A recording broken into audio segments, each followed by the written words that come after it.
اللہ تعالیٰ وہ ہے جس نے آسمانوں، زمین اور ان کے درمیان کی سب چیزوں کو 6 دن میں پیدا کر دیا، پھر عرش پر جلوہ فرما ہوا۔ مزید اللہ تعالیٰ سورۃ الحدید آیت 4 میں فرماتے ہیں، هو الذي خلق السماوات والأرض في 6 أيام ثم استوى على العرش يعلم ما يلج في الأرض وما يخرج منها وما ينزل من السماء وما يعرج فيها وهو معكم أينما كنتم والله بما تعملون بصير۔ وہی ہے جس نے آسمانوں اور زمین کو 6 دن میں پیدا کیا، پھر عرش پر جلوہ فرما ہوا۔ وہ خوب جانتا ہے اس چیز کو جو زمین میں جائے اور جو اس سے نکلے اور جو آسمان سے نیچے آئے اور جو کچھ اس میں چڑھ کر جائے، اور جہاں کہیں تم ہو وہ تمہارے ساتھ ہے، اور اللہ تمہارے اعمال کو دیکھ رہا ہے۔ اسی طرح اللہ تعالیٰ سورہ ہود آیت 7 میں فرماتے ہیں، وَهُوَ الَّذِي خَلَقَ السَّمَاوَاتِ وَالْأَرْضَ فِي 6 أَيَّامٍ وَكَانَ عَرْشُهُ عَلَى الْمَاءِ۔ اور اللہ ہی وہ ذات ہے جس نے 6 دن میں آسمانوں اور زمین کو پیدا فرمایا، اور اس کا عرش پانی پر تھا۔ امام احمد بن حنبل رحمت اللہ علیہ نے ابو رزین عقیلی سے بیان کیا ہے، انہوں نے کہا، یا رسول اللہ، أين كان ربنا عز وجل قبل أن يخلق السماوات والأرض؟ فقال صلى الله عليه وسلم، كان في عماء ما فوقه هواء وما تحته هواء ثم خلق عرشه على الماء۔ اے اللہ کے رسول صلی اللہ علیہ وسلم، آسمانوں اور زمین کو پیدا کرنے سے پہلے ہمارا پروردگار کہاں تھا؟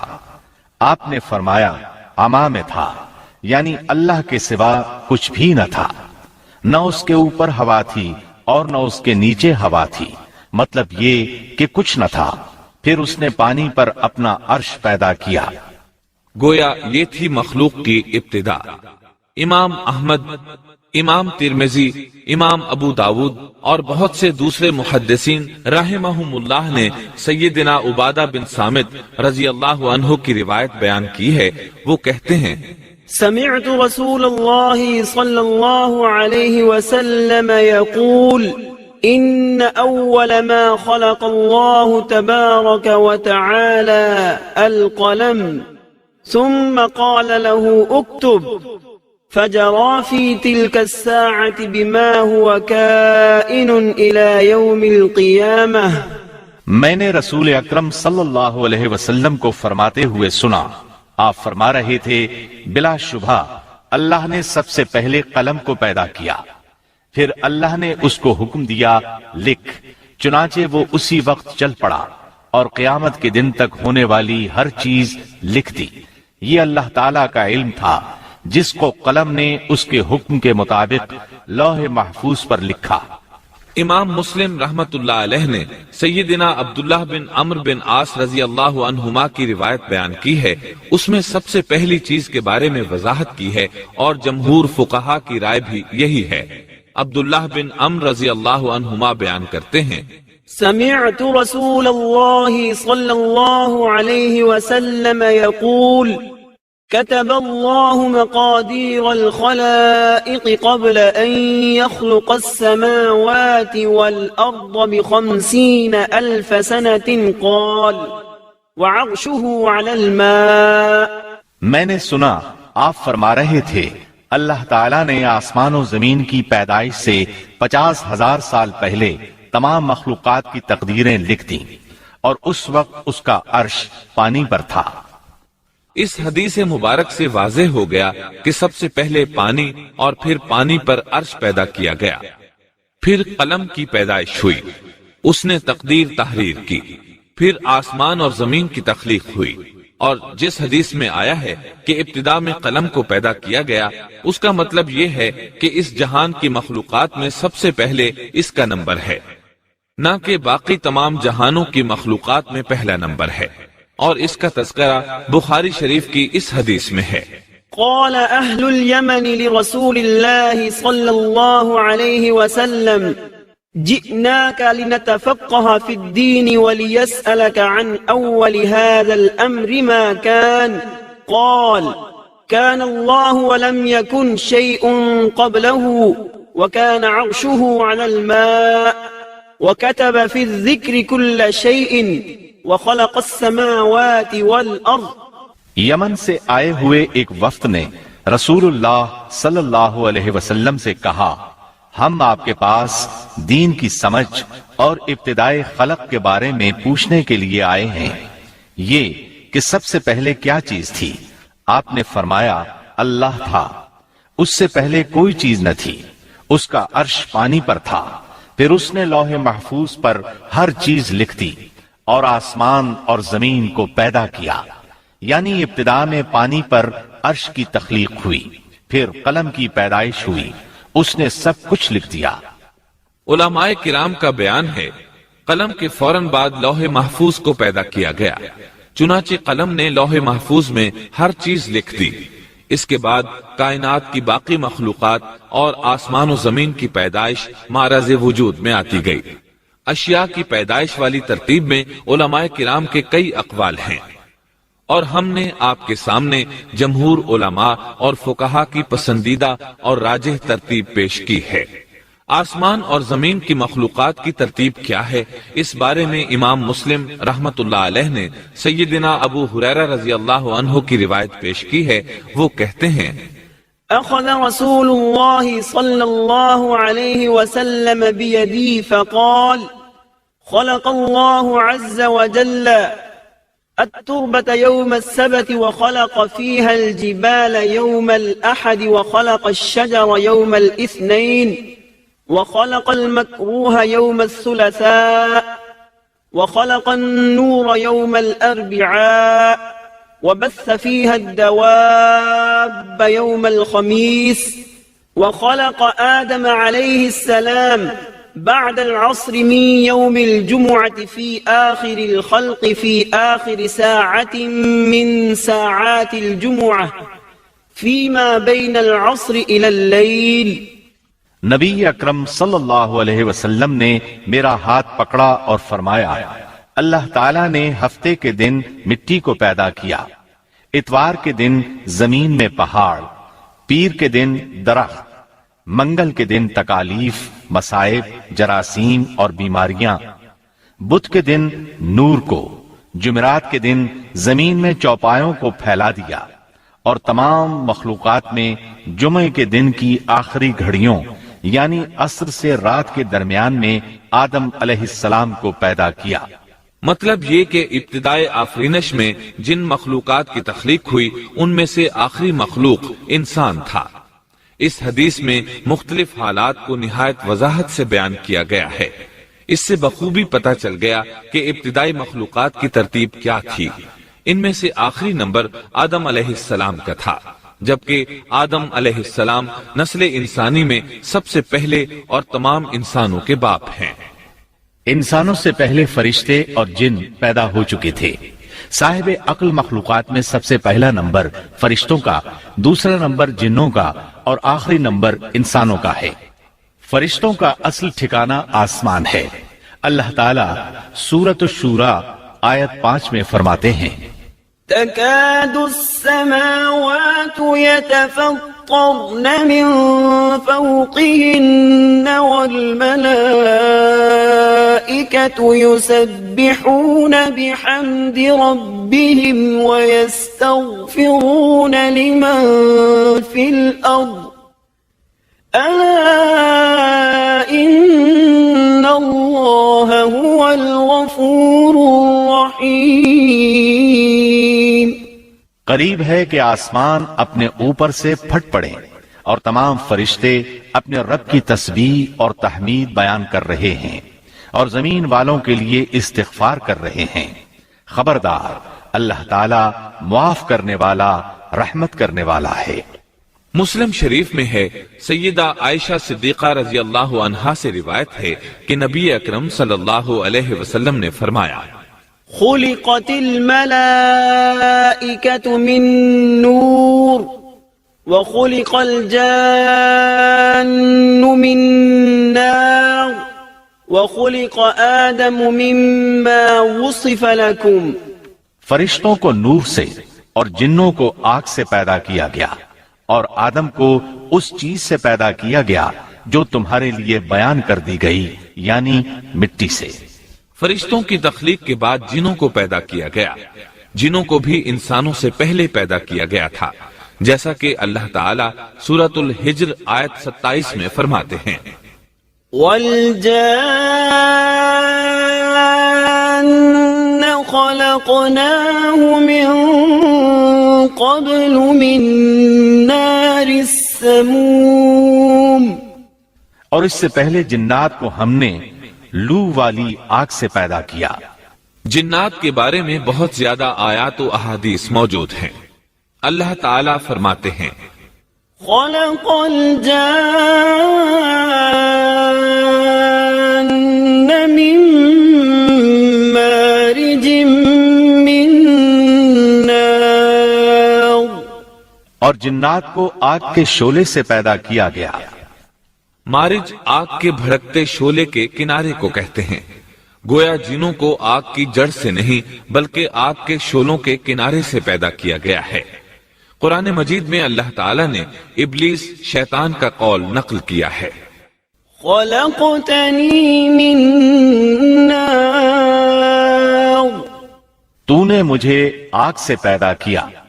اسی طرح پہلے بھی بیان ہو چکا ہے کہ اللہ نے فرمایا، والجان خلقناه من قبل من نار السموم۔ اور اس سے پہلے جنات کو ہم نے لو والی آگ سے پیدا کیا۔ یہ ہے جنات کی اصل اور بنیاد۔ ابلیس ملعون بھی جنات میں سے ہے، اور اس مسئلے میں کسی کو تردد اور شبہ نہیں ہونا چاہیے، اس لیے کہ قرآن مجید میں ہے، إلا إبليس كان من الجن۔ اور ابلیس جنوں میں سے تھا۔ مطلب یہ کہ وہ فرشتوں میں سے نہیں تھا۔ حسن بصری رحمت اللہ علیہ فرماتے ہیں، وہ پلک جھپکنے کے برابر بھی فرشتوں کی جنس میں داخل نہیں ہوا، اور نہ ہی وہ کبھی فرشتوں میں شمار ہوا ہے۔ وہ جنات میں سے ہے کیونکہ اس نے خود اقرار کیا تھا، خلقتنی من نار۔ اے اللہ، تو نے مجھے آگ سے پیدا کیا ہے۔ اگر یہ فرشتہ ہوتا تو اس وقت کہتا، اے اللہ تو نے مجھے نور سے پیدا کیا ہے۔ اس لیے ابلیس کا جن ہونا روز روشن کی طرح عیاں ہے۔ سیدنا عبداللہ بن عمرو رضی اللہ عنہما اور سیدنا عبداللہ بن عباس رضی اللہ عنہما فرماتے ہیں، آدم علیہ السلام سے 2000 سال پہلے جنات پیدا کیے گئے۔ وہ ہماری اس زمین پر رہائش پذیر تھے۔ آہستہ آہستہ وہ فسق و فجور میں مبتلا ہو گئے۔ جب وہ فتنہ فساد میں حد سے بڑھ گئے، ناحق خون بہانے لگے، تو اللہ تعالیٰ نے ان کی طرف فرشتوں کا عظیم لشکر بھیجا۔ ان سے جنات کی زبردست مارکہ آرائی ہوئی۔ اس مارکہ آرائی میں فرشتوں نے جنات کو تہس نہس کر دیا، اور وہ سمندروں کی جزیروں میں پناہ لینے پر مجبور ہو گئے۔ زمین کے ہر بر اعظم سے انہیں جلا وطن کر دیا گیا، چنانچہ آج تک ان کا مسکن یہی جزیرے اور عظیم مراکز ہیں۔ یہ واقعہ آدم علیہ السلام کی تخلیق سے پہلے ہو چکا ہے۔ احادیث مبارکہ میں ہے کہ ابلیس ملعون کا ایک تخت ہے، اور وہ تمام جنات کا سردار اور حکمران ہے۔ اس کا شاہی تخت پانی پر ہے، اگرچہ اس کی متعین جگہ ہمیں معلوم نہیں۔ یہاں تک ذکر تھا سیدنا آدم علیہ السلام کی پیدائش سے پہلے کا۔ اب ہم ذکر شروع کرتے ہیں آدم علیہ السلام کا۔ اللہ تعالیٰ فرماتے ہیں، وَمَا خَلَقْتُ الْجِنَّ وَالْإِنسَ إِلَّا لِيَعْبُدُونَ۔ يعبدون اور میں نے جنوں اور انسانوں کو اپنی عبادت کے لیے پیدا کیا ہے۔ اللہ تعالیٰ نے ہمارے باپ کو کیوں پیدا فرمایا، ہمیں کیوں پیدا فرمایا؟ تاکہ ہم اس کی عبادت کریں، اگرچہ وہ عبادت کا محتاج نہیں، وہ تو بے نیاز ہے، البتہ ہم اس کے محتاج ہیں۔ اس کے اسماء بہترین اور حسین ہیں، وہ عالی شان صفات کا مالک ہے۔ اس نے اپنے ناموں کے آثار ظاہر کرنے کے لیے مخلوق کو پیدا فرمایا، رحمت کے آثار، قدرت کے آثار، جبر اور طاقت کے آثار اور حکمت کے آثار ظاہر کرنے کے لیے مخلوقات کو پیدا فرمایا، ورنہ وہ کسی چیز کا محتاج نہیں۔ آدم علیہ السلام کی تخلیق سے پہلے ہی اس بارے میں اللہ تعالیٰ کا فرشتوں سے مکالمہ ہوا۔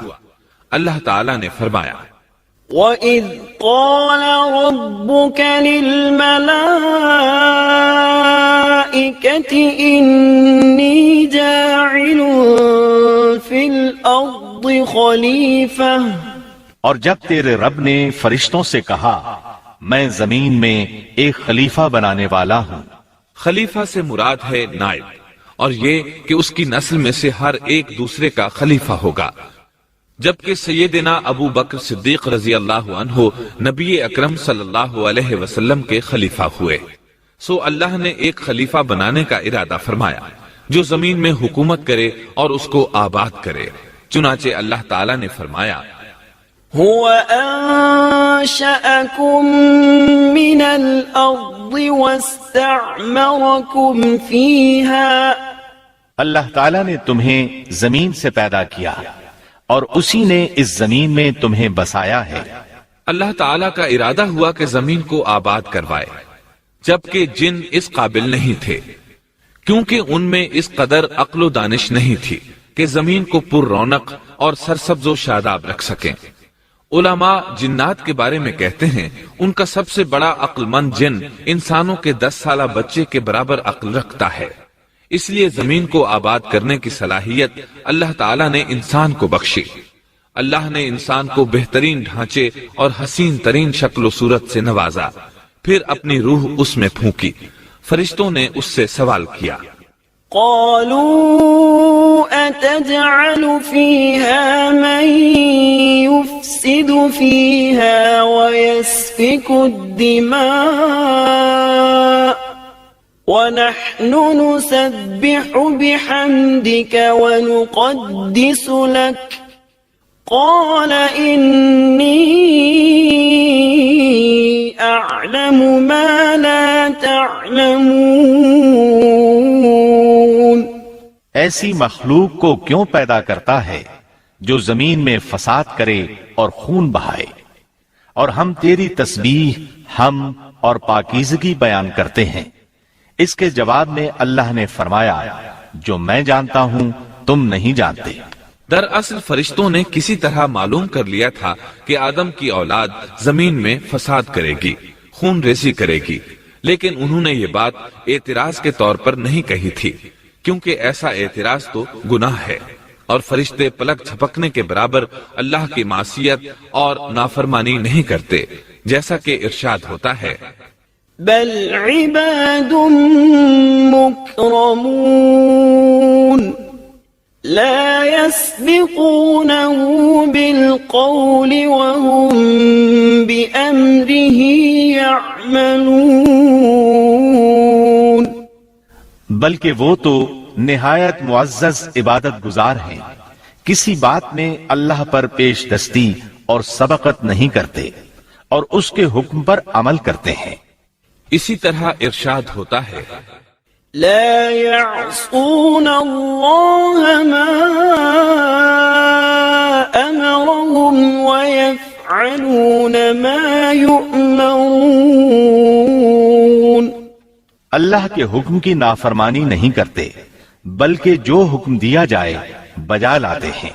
اس لیے فرشتوں کا یہ پوچھنا وضاحت طلبی کے لیے تھا، وہ تو انسان کے پیدا کرنے کی وجہ پوچھ رہے تھے، وہ زمین میں جنات کے اعمال اور کرتوت کا مشاہدہ کر چکے تھے، یعنی اللہ تعالیٰ نے انہیں پیدا کر کے اختیار دیا تو وہ فتنہ و فساد اور فسق و فجور میں مبتلا ہو گئے، اور اب ایک اور مخلوق زمین میں بسائی جا رہی تھی، تو اس بات کا امکان تھا کہ یہ مخلوق بھی ان کے نقش قدم پر چلے۔ اس لیے فرشتوں نے تعجب اور حیرت کی بنا پر یہ سوال کیا تھا، اور پوچھنے کا مقصد یہ تھا کہ کیا یہ بھی جنوں کی طرح ہوں گے؟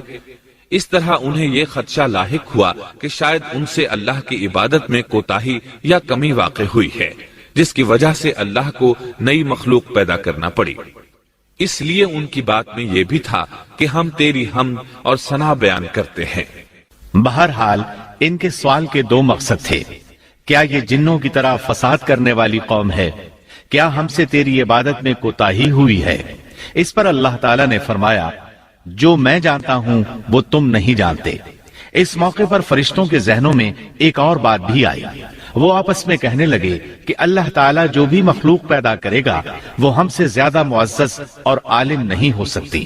یعنی جب فرشتوں نے باقی مخلوقات کا جائزہ لیا، مثلا آسمان، زمین، پہاڑ، جن، چوپایوں وغیرہ کا، تو انہوں نے سوچا یہ ہم سے زیادہ مرتبے والی نہیں ہے، لہذا یہ مخلوق بھی پیدا ہو رہی ہے تو یہ ہم سے زیادہ مرتبہ نہیں رکھتی۔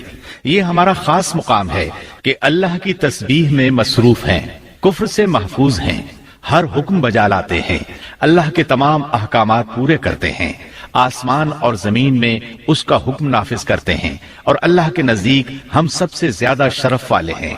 لہٰذا اگر یہ نئی مخلوق انسان بھی پیدا ہو جائے تو کیا ہوا، ہم سے زیادہ معزز اور علم والی تو نہیں ہوگی۔ بہرحال جب اللہ تعالیٰ نے آدم کو پیدا کیا تو زمین کی مٹی لانے کا حکم فرمایا، چنانچہ اللہ تعالیٰ کے پاس مٹی لائی گئی۔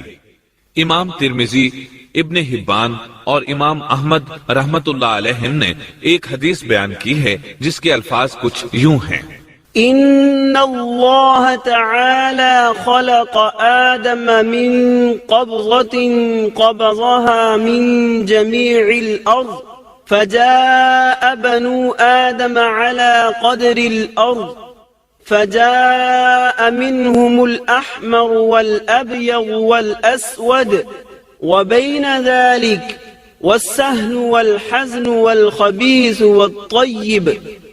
اللہ تعالیٰ نے آدم علیہ السلام کو مٹی کی ایک مٹھی سے پیدا فرمایا۔ اس مٹی کو اللہ تعالیٰ نے پوری زمین سے اٹھوایا تھا۔